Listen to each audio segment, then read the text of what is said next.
Good morning all of you. कैसे हैं आप सभी? उम्मीद करता हूँ अच्छे ही होंगे। क्रिएटिव साइंस चैनल पर मैं हूँ आपके साथ विवेक शर्मा और आज हम डिस्कस करेंगे मोशन टॉपिक के बारे में। हमारा जो मोशन चैप्टर है वो सभी एग्ज़ामों के लिए बहुत ही इम्पोर्टेंट है। दूसरी बात ये कि उसमें जो न्यूमेरिकल प्रॉब्लम है वो कम्प्लीटली आपके कॉन्सेप्ट बेस पर होती है, लेकिन दिक्कतें यहाँ पर आती हैं कि हम कॉन्सेप्ट को ठीक से समझ नहीं पाते। इस वजह से क्वेश्चन हल करने में थोड़ी सी क्या है प्रॉब्लम खड़ी हो जाती है। तो आज हम मोशन पढ़ेंगे, मोशन के बारे में जानेंगे, उससे डिस्टेंस और डिस्प्लेसमेंट की भी आज हम बात करेंगे। तो आज हम आपको वीडियो में मोशन चैप्टर पढ़ाना स्टार्ट कर रहे हैं। ठीक है, देखिए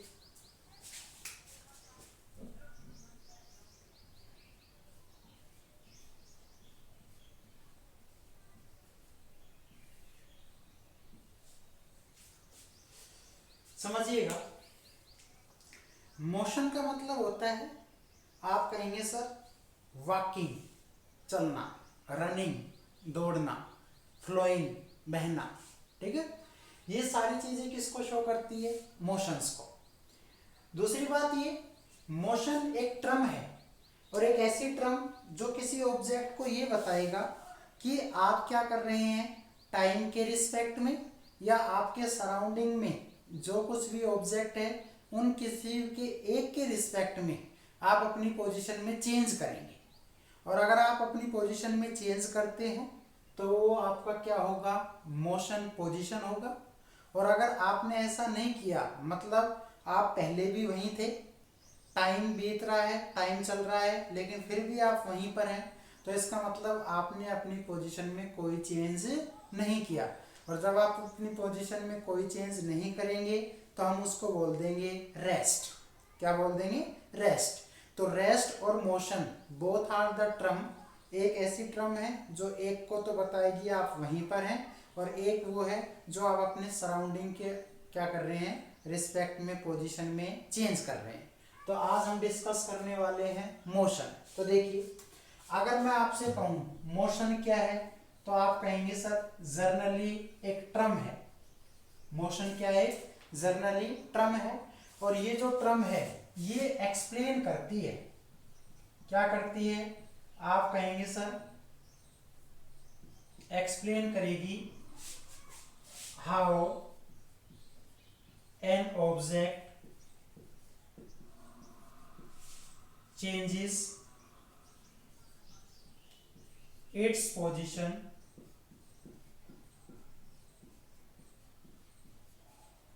with respect to time or any other object।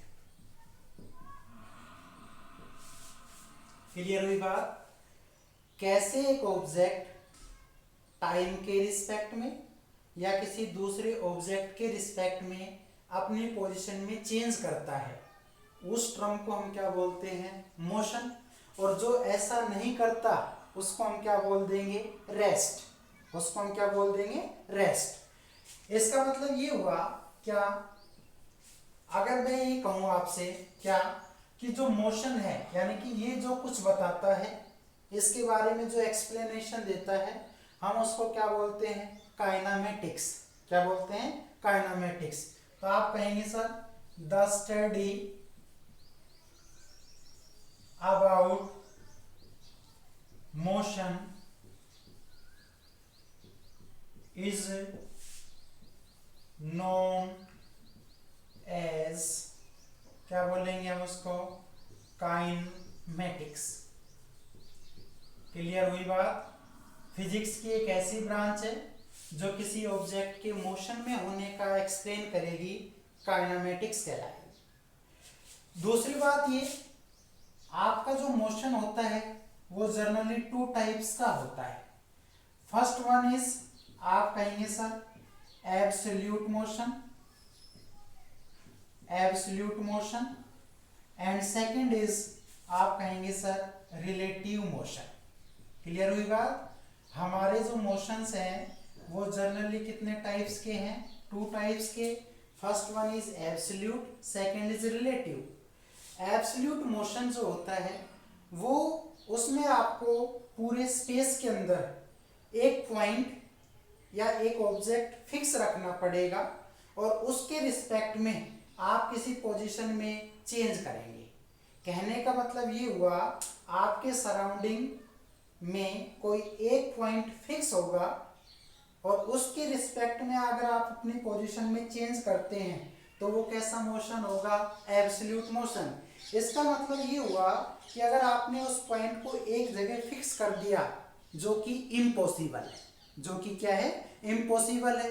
भाई सराउंडिंग है तो हम हर एक जगह पर क्या कर सकते हैं? फिक्स पॉइंट को इंडिकेट कर सकते हैं। और जब हर जगह चेंज कर दे हम फिक्स पॉइंट को, वो तो कैसा होगा? Relative motion, which is practical in daily life, which is possible in practical life, ये भी कह सकते हैं। तो हम जितने भी यहाँ पर मोशन पढ़ते हैं, ये जो चैप्टर है मोशन, ये किसको डिस्क्राइब करेगा?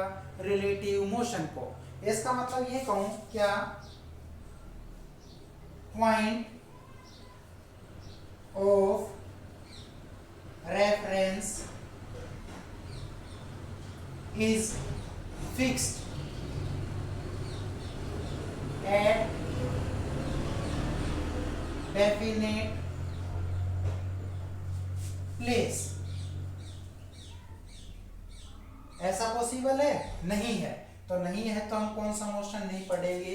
एब्सोल्यूट मोशन नहीं पढ़ेंगे। और अगर मैं ये कह दूं क्या? Point of reference is not fixed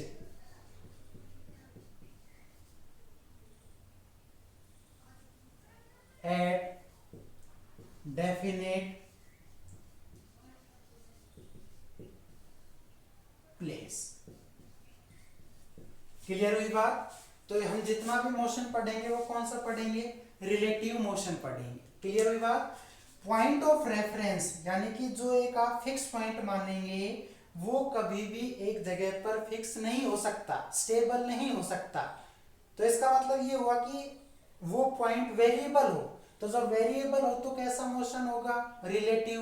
और अगर फिक्स हुआ तो कैसा होगा? एब्सोल्यूट। प्रैक्टिकल लाइफ में इस तरह का कंडीशन या जो आपकी प्रोबेबिलिटी है वो देखी नहीं जाती। तो हम जनरली कौन सा मोशन पढ़ते हैं? रिलेटिव मोशन पढ़ते हैं। क्लियर हुई बात? मोशन एक ऐसी टर्म है जो एक्सप्लेन करती है कि ऑब्जेक्ट अपनी पोजीशन में चेंज करेगा टाइम के रिस्पेक्ट में, और अगर वहां पे टाइम नहीं हुआ तो अपने आसपास सराउंडिंग में कोई दूसरा ऑब्जेक्ट होगा। और अगर ऐसा केस पॉसिबल नहीं हुआ तो वो टर्म किसको रिप्रेजेंट करेगी? रेस्ट को। दूसरी बात ये, किसी ऑब्जेक्ट में ये चेंजेस कैसे होगा इसके बारे में जो स्टडी है उसको हम क्या बोलते हैं? Kinematics. Motions generally 2 types. Absolute motion practical life में पॉसिबल नहीं है, तो हम जितने भी मोशन करते हैं वो सारे कैसे हैं? Relative motion. क्लियर हुई बात? अब बात बढ़ाते हैं आगे। तो देखिए,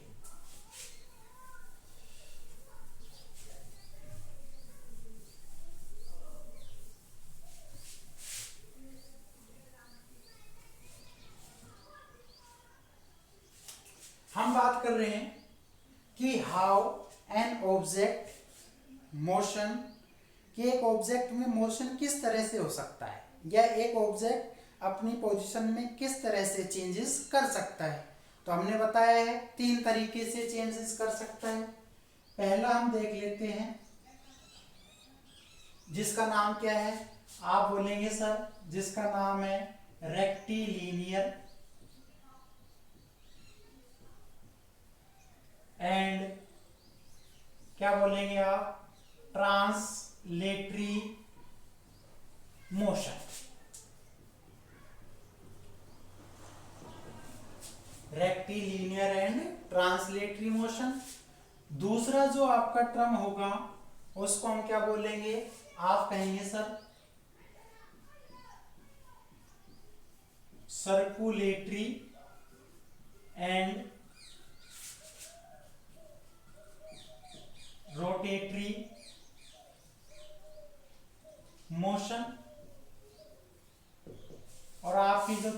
टर्म है वो कौन सी होगी? आप बोलेंगे सर जिसका नाम है क्या? आप कहेंगे sir oscillatory and vibratory motion.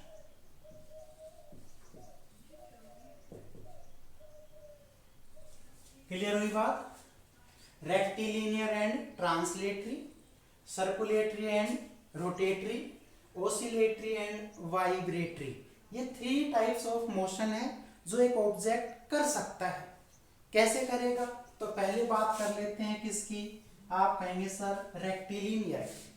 तो देखिए 2 चीजें ले रहे हैं। एक हम बात कर रहे हैं किसकी? आप कहेंगे सर पार्टिकल की, और एक हम बात कर रहे हैं किसकी?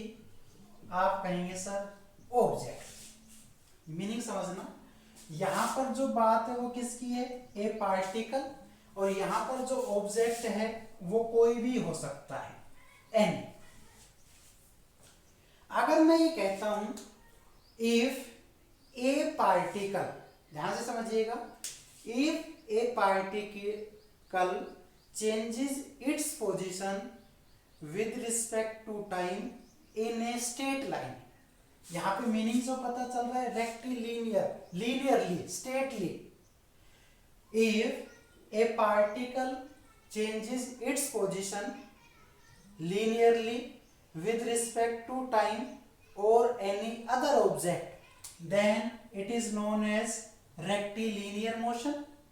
और अगर मैं ए पार्टिकल की जगह किसको रख देता हूं?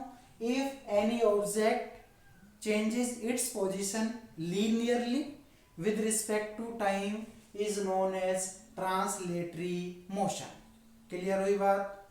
अगर ए पार्टिकल हुआ तो रेक्टिलिनियर होगा, और अगर ऑब्जेक्ट हुआ कोई भी तो कैसा मोशन होगा? ट्रांसलेटरी होगा।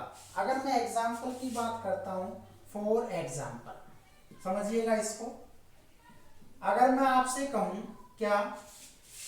ए मैन, या मैं से लिख दूं क्या? वॉकिंग ऑफ ए मैन, किसी एक आदमी का चलना। तो एक आदमी आया तो ए तो है ही, और यहां पे मैन किसकी तरह एक्ट कर रहा है? पार्टिकल की तरह। तो आप कहेंगे sir this is an example of, क्या बोलेंगे सर? आप बोलेंगे रेक्टिलिनियर। क्लियर हुई बात? और अगर मैं क्या कह दूं? Walking of man.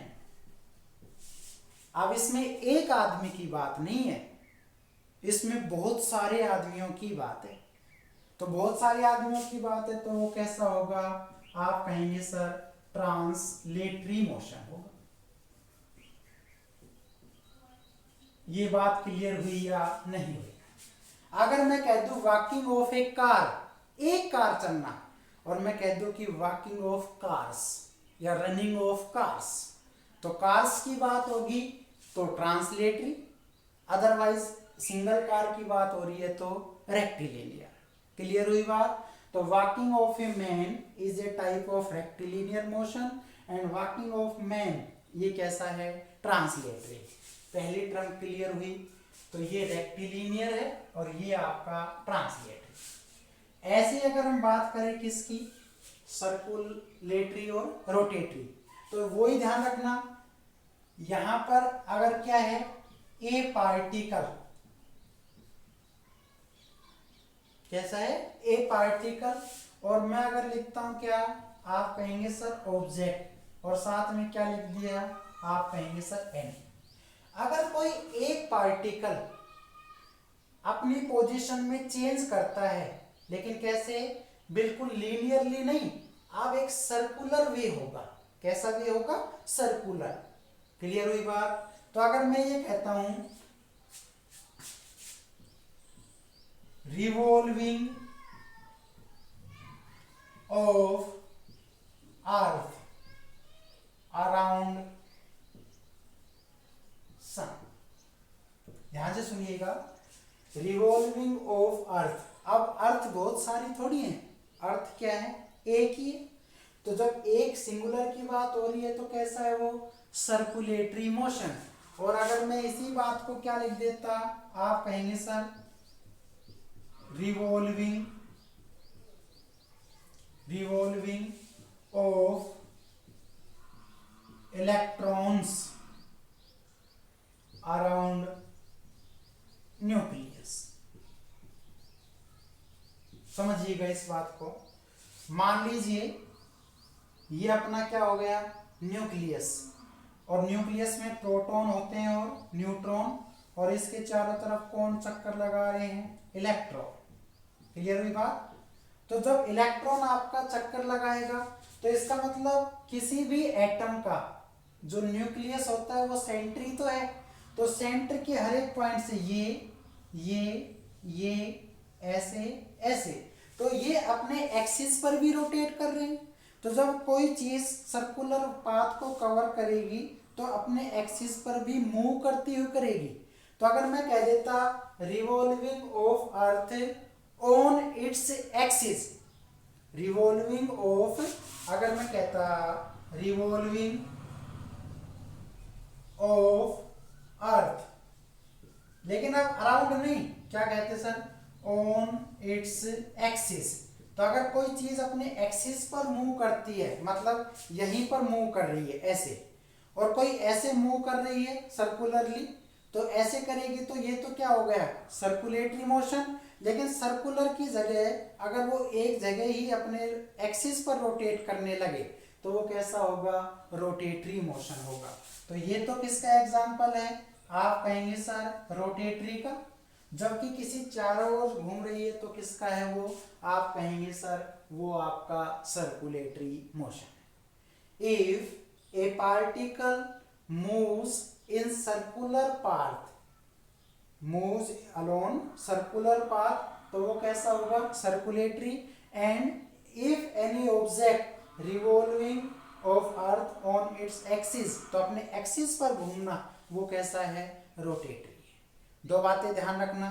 कि तीसरी बात और देख लेते हैं, और वो कौन सी है, आप कहेंगे सर तीसरा है आपका मोशन जिसका नाम है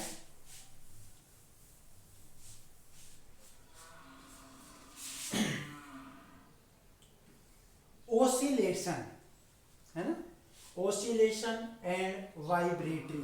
तो वाइब्रेशन क्या होता है, कंपन। वाइब्रेशन क्या होता है, कंपन। तो अगर मैं ये कहूं साउंड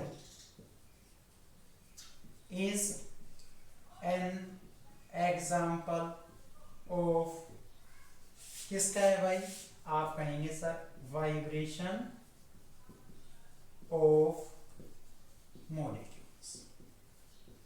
ध्यान से समझिएगा, हम जो बोल रहे हैं, जो साउंड है, उसमें क्या हुआ है कि जो मीडियम के पार्टिकल हैं, उन पार्टिकल का आपस में स्ट्राइक होना, और जब कोई चीजें आपस में स्ट्राइक होती है, टकराती हैं, तो उनके टकराने पर वहां पर क्या होता है, वाइब्रेशन। और वाइब्रेशन की वजह से जो वेव बनती है, उस वेव का ही हम क्या बोलते हैं, वाइब्रेशनी मोशन।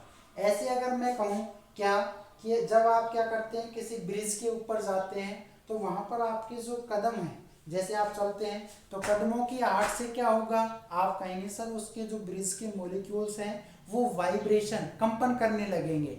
और अगर वहां पे कंपन बहुत ज़्यादा हो जाए तो डैम के गिरने का या ब्रिज के गिरने का क्या है, खतरा या पॉसिबिलिटी बढ़ जाती है। तो इसका मतलब वो किसका एग्जाम्पल है, वाइब्रेशन। और अगर मैं आपसे ये कहूँ क्या, ऑसिलेशन का बताइए, तो ऑसिलेशन का नाम क्या है, आप कहेंगे sir motion of A pendulum. एक आपका जैसे मान लीजिए ये क्लॉक हो गई, और ये क्लॉक का क्या हो गया, पेंडुलम, और ये पेंडुलम थोड़ा सा इधर ऊपर गया और ये वापस से आया और फिर ये इधर ऊपर गया। तो अगर कोई पेंडुलम ऐसे यूं चलता है तो ये क्या है, ओसिलेशन है। ये क्या है, ओसिलेशन। तो इसका मतलब ये हुआ कि ये इनिशियल पोजीशन है, जब वो इस तरफ जाएगा तो कुछ ना कुछ डिस्टेंस कवर करेगा, और फिर वो वापस आके फिर इधर क्या करेगा, कोई ना कोई डिस्टेंस। तो तो इसका मतलब ये जो पॉइंट है ये इसके किसको शो करते हैं, आप कहेंगे सर पीक वैल्यू, और पीक वैल्यू को क्या बोलते हैं हम, एम्पलीट्यूड। तो अब सपोज करते हैं इधर भी ये ए गया और इधर भी ये कितना गया, ए गया, और हम जानते हैं ए और ए टोटल हो जाएगा, तो टोटल हो जाएगा तो क्या बन जाएगा ये 2a। तो अगर मैं ये कहता हूं क्या, मोशन ऑफ ए पेंडुलम, तो motion of A pendulum is an example of oscillation. क्या नाम है इसका, ओसिलेशन। ऐसे ही अगर हम रस्सी कूदते हैं, तो रस्सी कूदते हैं तो रस्सी क्या है, बार बार यू रोटेट होती है, तो ये रोटेट हो रही है, तो इसका मतलब क्या है, ओसिलेट हो रही है। कोई चीज ऊपर गई, फिर ऊपर से नीचे आई, फिर नीचे से ऊपर, ऊपर से नीचे, तो बार बार अपने पाथ का रिपीटेशन जो होता है उस टाइप का मोशन क्या होगा, ओसिलेशन। और अगर मीडियम के पार्टिकल आपस में टकराने के बाद क्या करते हैं, डिस्टरबेंस पैदा करते हैं, उसको हम क्या बोलते हैं, वाइब्रेशन मोशन बोलते हैं। तो अगर आपका फोन साइलेंट है या वाइब्रेशन मोड पर है तो वो किसका एग्जाम्पल होगा, वाइब्रेशन मोड का ही है, तो वो वाइब्रेशन मोशन। तो जहां पर सिंगल पार्टिकल की बात होगी वो तो रेक्टिलिनियर, सर्कुलेटरी और ओसिलेशन। जहां पर किसी ऑब्जेक्ट की बात होगी ट्रांसलेटरी, रोटेटरी और कैसा होगा, वाइब्रेशनली ही होगा। ये बात क्लियर हुई? अगर क्लियर हुई तो आप डेली लाइफ में बहुत सारे एग्जाम्पल देख सकते हैं, तो वो जनरली इन तीनों में से ही हर हाल में होगा। ठीक है, अब हम बात करते हैं किसकी, आप कहेंगे सर अब हम बात करेंगे, इसको आप नोट कर सकते हैं, अगर करना चाहें तो कर लीजिए।